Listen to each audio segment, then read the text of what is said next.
Bonjour tout le monde, dans cette vidéo-ci, on va tester la cointégration de deux séries temporelles. Donc je vous invite fortement à aller voir le vidéo précédent, donc le vidéo précédent de la série où on expose le problème. Je vais quand même en faire un bref résumé ici. Notre problème était le suivant. On a deux séries temporelles, une série X et une série Y. On voit d'abord que mes deux séries ici croient dans le temps, et on pourrait donc vouloir estimer la relation de la série X et sur la série Y. Par contre, si on fait ça comme ça, on risque de se retrouver avec un problème de régression fallacieuse. C'est-à-dire qu'étant donné que mes deux séries augmentent dans le temps, on pourrait trouver une relation entre la variable x et la variable y, sans que ces deux séries-là aient effectivement une relation de corrélation. On remarque néanmoins qu'il y aurait du mérite à avoir une relation de corrélation parce que j'ai des pics et j'ai des hauts, j'ai des pics et j'ai des bas à des moments qui sont relativement semblables, à des moments qui sont similaires. On va donc se poser la question suivante. Est-ce que je suis capable de prouver une relation de corrélation entre deux séries non stationnaires, une relation de corrélation qui aurait aussi un impact sur la causalité entre mes deux séries? Et pour faire ça, on va utiliser le principe de cointégration. Donc, notre problème était le suivant. Le problème était de savoir, est-ce que je suis capable de trouver un bêta qui va me permettre d'avoir une combinaison linéaire entre ma série X et ma série Y, qui va faire en sorte que mon terme d'erreur, UT, va suivre un processus intégré d'ordre zéro. Et donc, on avait déjà résolu graphiquement le problème.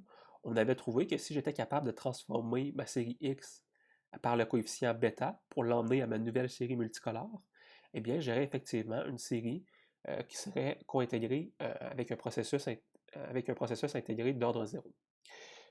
Donc ça, c'est le problème qu'on avait soulevé et on avait pu faire la résolution graphique parce qu'on s'était dit, bien, la distance entre ma ligne rouge et ma ligne multicolore allait rester sensiblement la même à travers le temps. Donc c'est ce qu'on s'était dit au vidéo précédent. Et là, ce qu'on va essayer de trouver, c'est d'identifier la valeur de bêta qui va permettre de résoudre ce problème-là. Et pour la trouver, eh bien, on peut réarranger notre équation. Donc, je peux partir de mon équation plus haut ici et d'envoyer le bêta xt à ma droite. On reconnaît donc maintenant un modèle qu'on est capable d'estimer. Donc, yt est égal à une constante plus un bêta xt plus un terme d'erreur. Et donc, en estimant mon bêta ici par moins d'un quart ordinaire, je vais être capable d'isoler mon résidu. Et le résidu, ça va se trouver être la différence entre yt et bêta xt.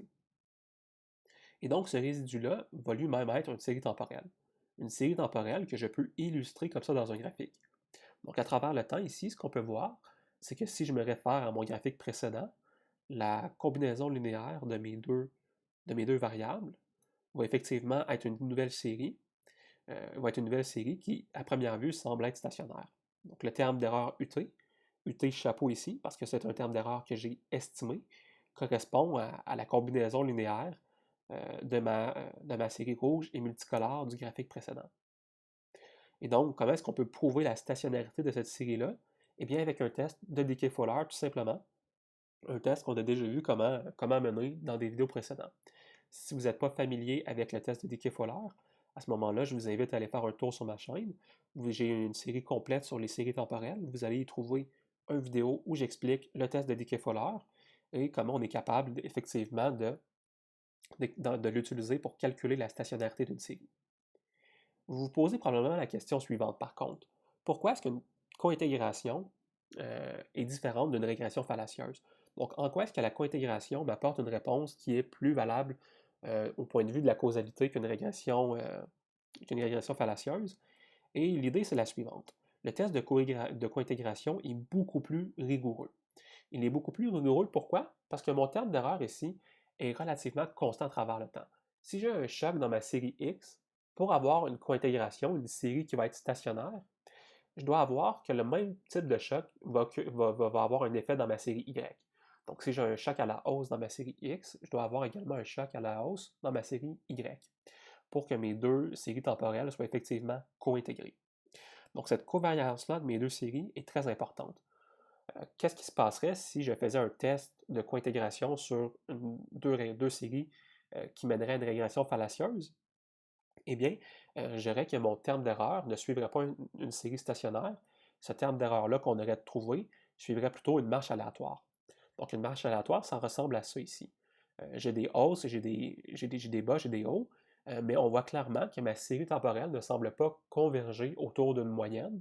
Et ça implique effectivement que mes deux régressions mes deux séries suivent effectivement une, une pente positive. Donc ça, c'est quelque chose qu'on sait. Mais cette pente positive-là est juste un artifice, c'est de la poudre aux yeux. C'est une régression qui va être fallacieuse parce que lorsque je teste la cointégration, eh bien, je ne me trouve pas avec une série qui est stationnaire, mais bien avec une marche aléatoire. Je comprends que c'est un phénomène qui est un petit peu difficile à s'illustrer, et ce que je vous invite à faire, c'est d'aller lire un article de Murray, c'est quelques pages, en fait c'est 2 pages, je crois bien, l'article. Ça a été publié en 1994 dans la revue Econometrica, si ma mémoire est bonne, et c'est une anecdote sur un ivrogne et un chiot, ça illustre très bien le problème. En fait, ça illustre très bien la différence entre le concept de cointégration et les régressions fallacieuses. Je vous invite donc à aller voir l'article séminaire de Murray et de peaufiner en fait votre compréhension de la cointégration et de l'impact qu'une régression par cointégration nous emmène comparativement à la régression fallacieuse.